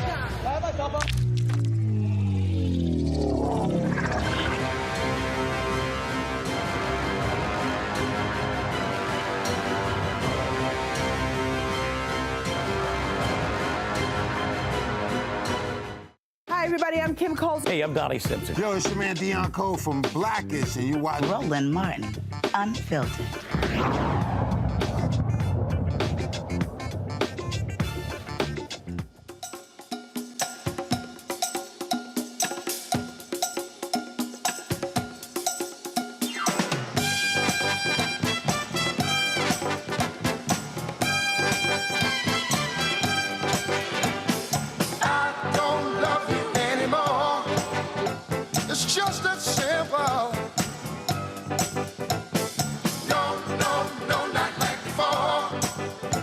Shame, dirty shame, yeah.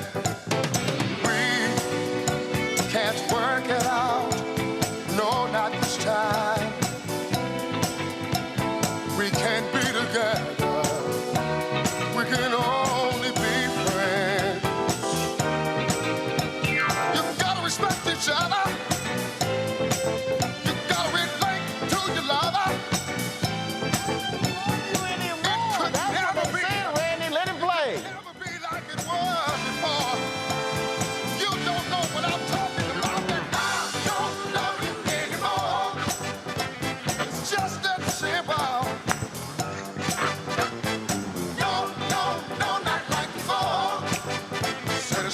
And we got some the news that's just coming in. Come on. News is coming in. Kevin McCarthy has said that he is not going to run for speaker again. The Speaker Pro Tem said they're going to have a candidates forum on Tuesday, and they hope to have a vote on Wednesday. So that's where the drama continues in the House. And while that was happening in the House, on the Senate side, history was made when LaFonza Butler was sworn in as the newest United States Senator from California.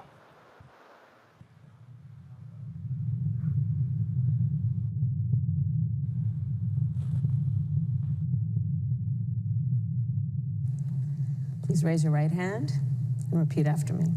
Or say, do you solemnly swear that you will support and defend the Constitution of the United States against all enemies, foreign and domestic, that you will bear true faith and allegiance to the same, that you take this obligation freely without any mental reservation or purpose of evasion, and that you will well and faithfully discharge the duties of the office upon which you are about to enter, so help you God.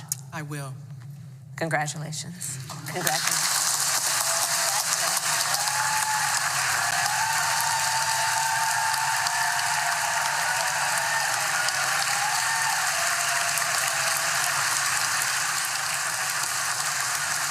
Comes the third black female United States Senator. Carol Moseley Braun was the first. Of course, Kamala Harris was second. and now LaFonza Butler.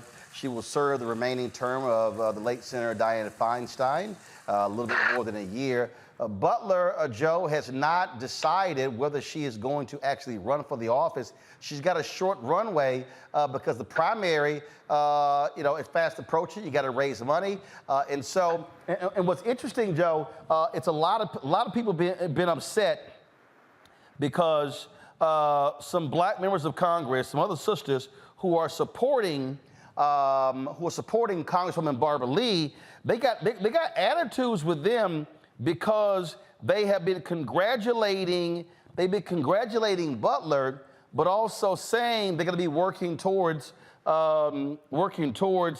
electing Lee to the Senate. And I saw some of these videos earlier, posts earlier. I'm trying to find them. One of them was from Ayanna Pressley. One of them was from Cori Bush. And people have, oh, this is wrong, this is foul. And I actually disagree. I mean, the bottom line is a perfect example. Let me see if I can pull this up. Give me 1 second, y'all. I'm gonna pull this up. Here you go. Let me go. All right, do my screen share. Give me 1 second. Here we go. All right.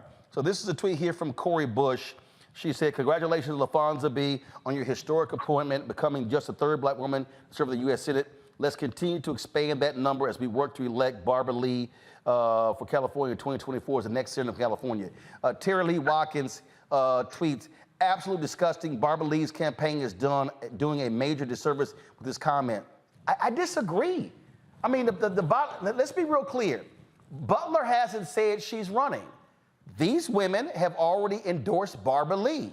So I don't understand. My deal is they've already done it. What they're saying is, hey, I'm going to congratulate Butler, but guess what? We want to see Barbara Lee as the next United States Senator. I don't find it to be disgusting. Yeah, there's a couple things that are going on here. Gavin Newsom had a couple choices. Once he made that promise to appoint a black woman, the context would have to be, he'd either have to qualify it by saying, unless I'll appoint a black woman, but that person will not have the Padilla effect in terms of being a pre-made front runner if people aren't, running like they weren't with him if we're close to an election. He could have qualified that all that time ago, or he would just deal with this bridge, cross it, or jump off of it when he came to it. So it ended up being B. The fact of the matter is, I think Gavin Newsom did the right thing. I love Barbara Lee. She is a liberal lion. She's been around a long time. But Gavin Newsom, who also everybody knows he wants to be president, it's not, a secret. He was damned if he did and damned if he didn't. But he said he was going to appoint a black woman. He did. He shouldn't have appointed, I would argue, anyone that was already in the race because it gives them a leg up. And in Barbara Lee's case, she probably needed it, with all due respect to her. And let's add this. She's not young. She's 75. And the fact of the matter is that when we just got done spending a couple years trying to get Feinstein to come down, Senator Feinstein, may she rest in peace, for all of the things that she did, including, most notably, probably the assault weapons ban, and what she means for women all over. There are a lot of reasons for him not to appoint Barbara Lee. And they are coming from the standpoint of what their campaign is and where they are. She's got some difficulties and she's got some hills to climb, as much as I love her. That being said, as a practical matter, even though he didn't put any requirements on Sister Butler, the one that's just got appointed, as I would bet you 10-1 that she doesn't run. I would bet you it's unsaid that she doesn't run, but I would be shocked because, among other things, it's a $100 million seat and she's got 5 months. And the only thing that could tee them off more, the black folks that are upset, is if she actually runs and now she dilutes Barbara Lee's votes. I just don't think that's going to happen. Here's what I disagree, Randy. First of all, Barbara Lee is 77. LaFonza Butler is 49. And look, she was the CEO of Emily's List. That's a big mailing list. 2. Has worked with unions and others. Her wife is an SEIU official. It ain't gonna be a problem for her to raise $20, $30, $40, $50 million, especially when you're now in the incumbent position. But the bottom line here is, and I've seen this argument made other places as well, where age is brought up. The Senate is about seniority. And so you have a 49-year-old sister compared to a 77-year-old Barbara Lee. One term in, boom, Lee's 83, Butler is 55. And this is one of those things that some might say, well, you know what, you shouldn't be talking about that. But it's a reality of, if you're talking about power, if you're talking about what is next, if you're talking about the next step, if you're looking at, folks, if you're talking about, you know, Democratic candidates for 2028 for higher office, if you're talking about U.S. Senate, you're talking about president. Well, guess what? When you have folks who are in their mid-40s, they're now in position for those positions, and we already hear people who complain about how old Pelosi, Steny Hoyer, Clyburn, how the Democratic leadership was. And so we can't act as if that's not a part of this conversation. Yeah, we have to be real when we talk about politics, because politics is about strategy, right? And, you know, I lived in California for 17 years and have absolute respect for Lee and all that she has done for us, but you do have to consider the age. If you look at the way the Republicans, we have to give them credit for how they have dealt with, for instance, with the Supreme Court, right? Because when you get people of a certain age that have a certain youth, you know that they will be there for a long time and will be able to have an impact for a long time. So it is something that we have to have realistic conversations about and do what is best for the entire party and country. You know what, Mustafa, first, having Butler in the Senate, it is important to have representation. She is the only African-American, but you have, look, the possibility, you got some sisters who are running. Of course, in the last election, Shera Beasley ran from North Carolina, but Lisa Dorchester is the leading candidate, be the next United States Senator from Delaware. You've got other sisters who are running in Michigan and some other places as well. And so the thing that we are seeing, when you begin to have more folks who are running for statewide offices, then they're able to go up the political ladder to expand the opportunities. And I think that's what you're seeing here. Yeah, without a doubt. You know, what is our country now? 247 years old, and we've only had, 12 senators who are African-American, and now we're blessed to have 3 sisters who've been there. We have an opportunity that's coming up over these next couple of election cycles to really ramp those numbers up with extremely talented people. I know most of the folks that you just called out, and they have amazing skill sets, you know, from running companies to understanding the strength of unions, to really being committed to what's happening inside of our communities. But then we have a responsibility also, you know, and that's why this show is so important, of really reminding folks about these opportunities and how our votes can really make sure that these sisters get the opportunity. So one, congratulations to Senator Butler. You know, she will do a fine job in the short amount of time that she has. But we should really be focused on all these other folks who are going to be running and really make some strong decisions if we're going to get behind them. If we're truly going to get behind them, then that means we have to do it with our time and our money, and we can really make transformational change happen. You know what, and the thing here, and again, I just disagree with the people who are criticizing Bush and Presley. Look, the people disagree. There are places where you have more than one black candidate who runs. And so guess what? Congresswoman Barbara Lee's in this race. She should run her race. If Butler decides to seek the position, she should do the same. I don't see why people think that's somehow a bad thing, Joe. It just makes no sense. And people also don't seem to understand.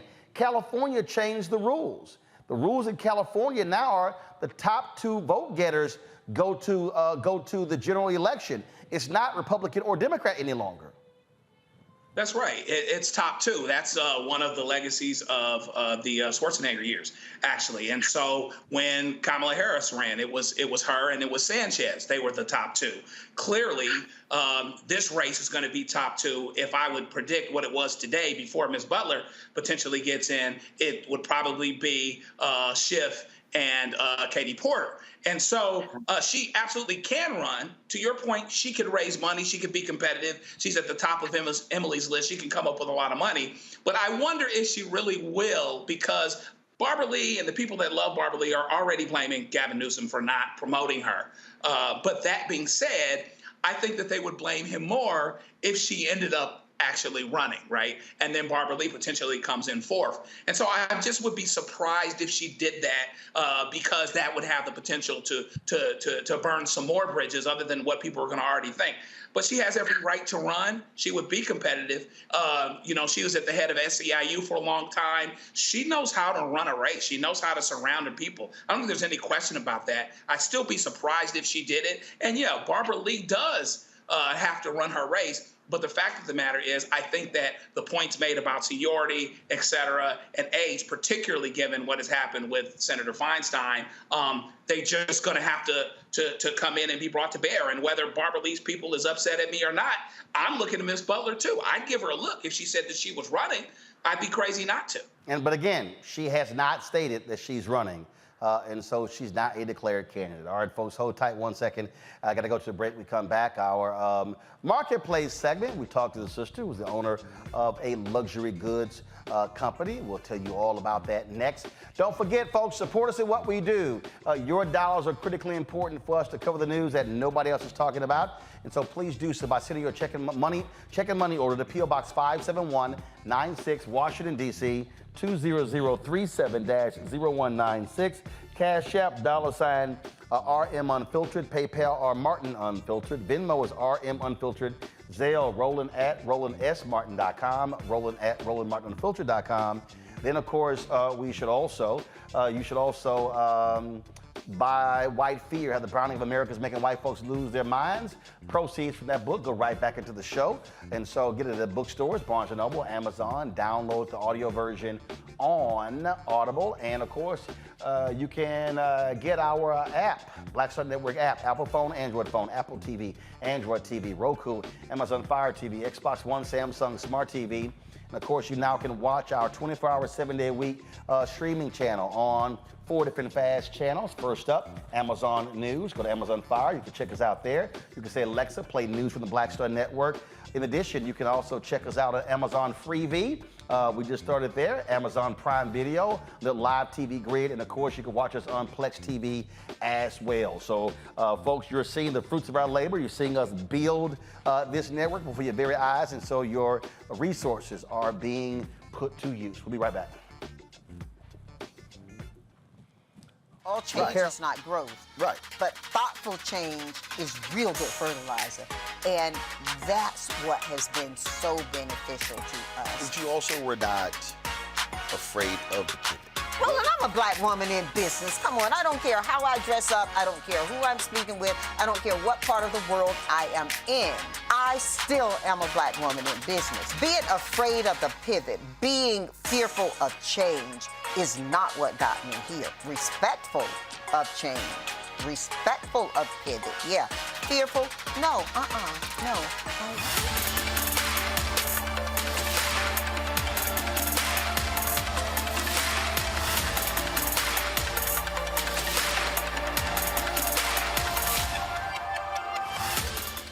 On the next Get Wealthy with me, Deborah Owens, America's Wealth Coach, we talk about the principles of mindset, strategy, and execution. This week, we're adding a fourth, faith.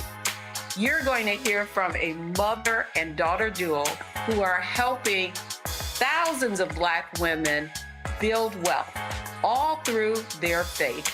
You are more than you can ever imagine. Not just obtaining things to show that, but seeing yourself. Making your faith work for you. That's right here on Get Wealthy, only on Black Star Network.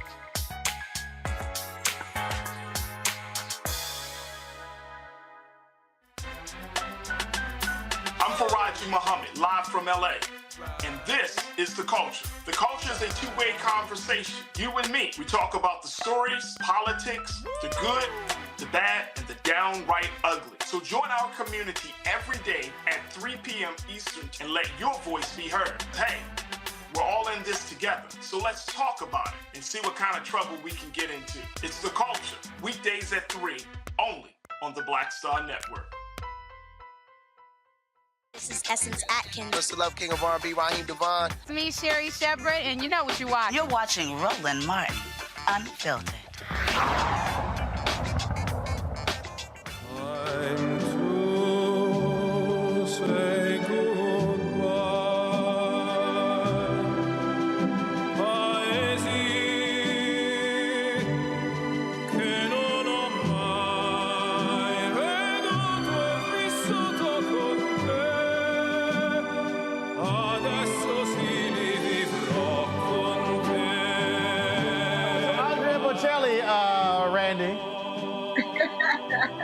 When you gonna play Love TKO, man? Huh? Love TKO. I'm gonna play Mama Say Knock You Out.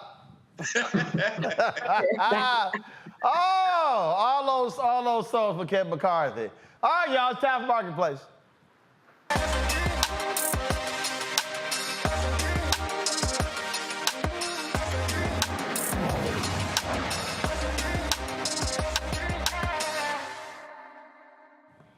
All right, folks, every Tuesday, of course, we feature Black-owned businesses in our Marketplace segment. It's an opportunity for you to learn about these businesses that you otherwise would not know about. We've had a variety of folks over the years, of the last several years in this segment. And so, and a lot of you have actually reached out to me and said you appreciate being able to know about them, because when it comes to you getting gifts for Christmas and birthdays and things along those lines. All right, so we've got a luxury goods owner on today's show, Amami Luxury. Amami Luxury, various leather goods, promoting self-love and also building community. Now, these are one-of-a-kind, custom-made, and so the creator of Amami Luxury is Ty Barrett. She joins from LA. Ty, how you doing? Hi, how are you doing today? Good. So, inspiration for starting Amami Luxury Goods?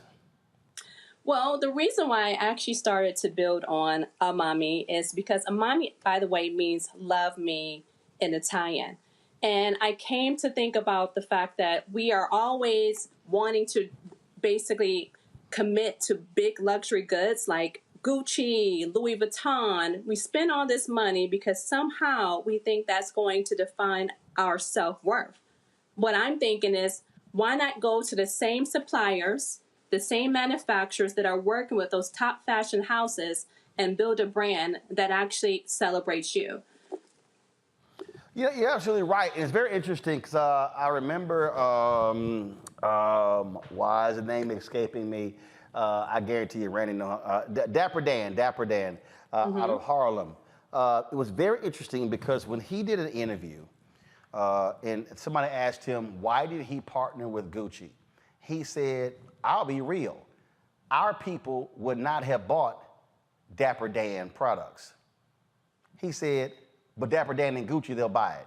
And, and that really speaks to a mindset where we will literally walk past luxury items that if we don't know the brand, because we are deriving something else if it's a hot name, a well-known name. And really, it ain't about the product. It's not about the product itself. It's really when somebody else sees us with that brand name wearing it on our ass. Very true, very true. As you can see here on this particular bag, this is the Me collection. And the Me collection is all about me. We have to come to realization that we have to understand our worth. We are our own brands. And that's why I wanted to basically, if you can just check on the craftsmanship, and this is so important because I think when we look at different brands, we come to the assumption that, or we define luxury as African Americans, we say, okay, it's not true luxury. So I said, well, let's look at this. Look at the craftsmanship here on my bag. Yeah. You can see the edge well, first of all, define true luxury. What does that even mean? You know, so one person may say luxury may be lifestyle. One may say experience. What I define in terms of true luxury I wanted to build it based on craftsmanship, based on materials, something that represents longevity. I wanted to make sure that, for example, this me bag has a very classic design, and it has amazing material that it can last a lifetime, because I wanted to be able to create something that is a keepsake. Because as we continue to evolve in our lives, we go through different experiences. And I always like to say my bags are like those perfect companions, those perfect fashion statement pieces saying, I am proud to be me. How are your items produced? All produced in Italy. All produced in Italy. All produced in Italy. And the various products that you have, handbags, what else? Handbags, and coming soon, which is our pouches, which men love. And these are pouches and both men and women are tapping into. And I always say you can put your iPad in here. You can use it for luggage storage. You can do whatever you want. I like to say they're the magic pouches, but we have pouches. We have the classic bag. Soon I'm going to be launching a love bag, which is it has love heart petals. And that is about embracing self-love. Every collection in the brand is very human-centric. That means it's about celebrating you. So, for example, the me bag is about me. The love bag is about building up the love that we have for ourselves, because love should be intentional. It should be internal first. And if you don't love yourself, you're not going to be able to accept love from anyone else. Questions from the panel. Let's see here. Who shall I go to first? I'm going to Mustafa first. Yeah, I love He's always wearing these Kangos on the show. So if Randy wore a beret one time, I would go to her first. But go ahead, Mustafa. No, I appreciate that. Congratulations on everything you're doing. I'm curious, for the young entrepreneur who's into fashion, what advice would you give them based upon how you've been building your business? Follow your passion. One thing I did, I took a sabbatical last year. I went to Italy for 2 months, and I said, let me find the true people that actually do the work. Realize as an entrepreneur, you're only one person. You only have one specialty. So you have to go to the experts and have them help you. I had a 10-member team, global team. I hired someone from Louis Vuitton who was a product developer who worked there for 18 years. I had someone design the bag that worked at Celine, and the guy that's responsible for building my website worked for Burberry. So I said, let me get the top players, the true people in-house.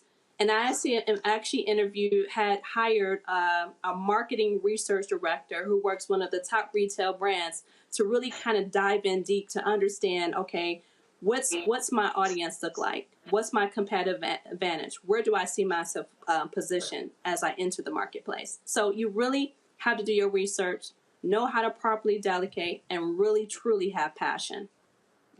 Randy. I just want to say I'm so excited about what you're doing, because you're talking about really the decolonization of our brains, right? Like we were told that certain brands were luxury. We bought it, and we bought into that idea and really have walked past and ignored the great craftsmanship and products that we produce. So I like that you've taken that and said, listen, I'm giving you luxury. I'm getting the best from around the world, and it is made and designed and by a Black woman. And so all we have to do ourselves is really decolonize our minds and say, luxury comes from us. High-end brands come from us, and we deserve it. So the me on there and the hearts on there, I just really applaud you and congratulate you. And we need to grow up within our community. We do, and it's our responsibility to educate ourselves. Yes, right, and that is so important. And it's interesting. I've been kind of going to different events. I went to an event over the weekend about fashion, and I'm like, we really have to step it up, because what happens is, and I think we're all guilty of it, is like, even if I want a handy person, am I going to invest into a Black handy person? We have to learn how to understand our values. We have to realize that we present quality. We are individuals that are as competitive as someone in mainstream. We really have to, and that starts internally. It is our responsibility to get rid of those stereotypes. Yes. Joe?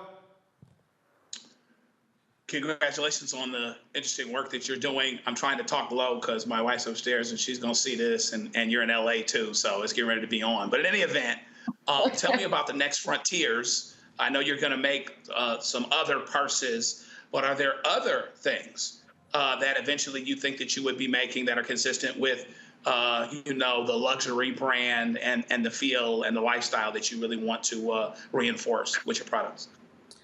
So it's interesting. I have a celebrity male business partner, but I'm not going to disclose his name yet. But we're using that opportunity to tap into the male market. We're also going to start looking at it. If someone says, "Oh my gosh, I would love to carry a tote bag," and that is something that I want to do, is because it's like I wanted to think about what do you carry on it every day. The beautiful thing is when it comes to my products, they always have some level of interchangeability. For example, this particular bag, the Me bag, you're able to carry as a clutch. I had this custom hardware done, which it folds perfectly in the gusset. You can wear this as a shoulder bag, and you can also wear it as a crossbody. I wanted to basically create different styles that gives you the opportunity for you to carry the products every day. Doesn't matter how you feel, what you're wearing, multi-occasional type bags. And the good thing also is that there is some elements here that I would love to share with you when it comes to my product specifically.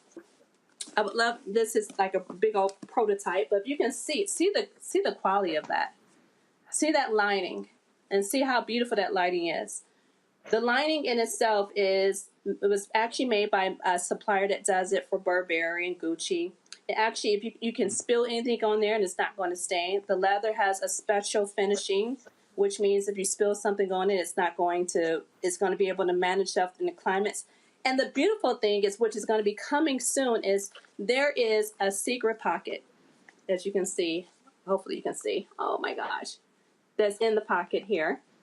And what that does is I actually provide the opportunity for you to create a quote. And sometimes in life, people are trying to challenge us daily, right? Sometimes we forget who we are. Sometimes we don't understand our self-worth. So there is going to be a feature available by the end of the year in which you're going to be able to take these secret tags, put a customized message, and look at it throughout the day when someone is challenging you. So I'm all about basically partnering up, building a community, building a movement that's going to help build up our self-esteem, not just for us African Americans, people from the LGBT community, people that suffer from disabilities, people that are basically questioning their worth every day. And one of the goals that I also would love to do is start partnering with other organizations and saying, hey guys, let's partner up so we can really start having people go through that journey of self-love, self-acceptance, and freedom of expression. All right, tell folks where to go. Oh, Amami Luxury. So Amami is A-M-A-M-I, Luxury. You can find that on Instagram. You also can visit the website. All right. Well, first, okay, so I'm going to help you out. Forget Instagram. That's not where you're making your money. Okay. No, you need to tell people to go to your website. Where can they buy the products? Build that particular brand. What is it? All right. The website is Amami Luxury. Amami is A-M-A-M-I, luxury.com. All right, then. We certainly appreciate it. Thank you so very much. Thank you so much. Thanks, Roland. All right. Thanks a lot. All right, folks, that is it for us. And you know what? I just couldn't, go ahead and just close the show out. I had to close the show out in honor of Kevin McCarthy with this one right here.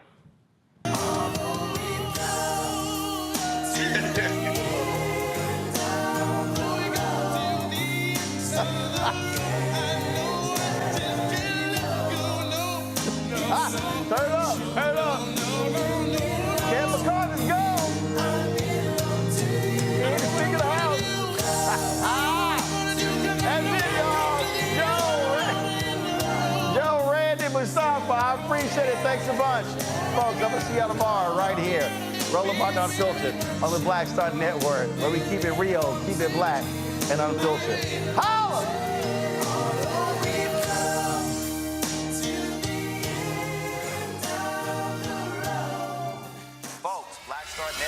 is. Hold no punches. I'm real revolutionary right now. Support this man, Black Media. He makes sure that our stories are told. Thank you for being the voice of Black America, Roland. Stay black. I love y'all. All momentum we have now, we have to keep this going. The video looks phenomenal. See, this difference between Black Star Network and Black-owned media and something like CNN. You can't be Black-owned media and be scared. It's time to be smart. Bring your eyeballs home. You dig?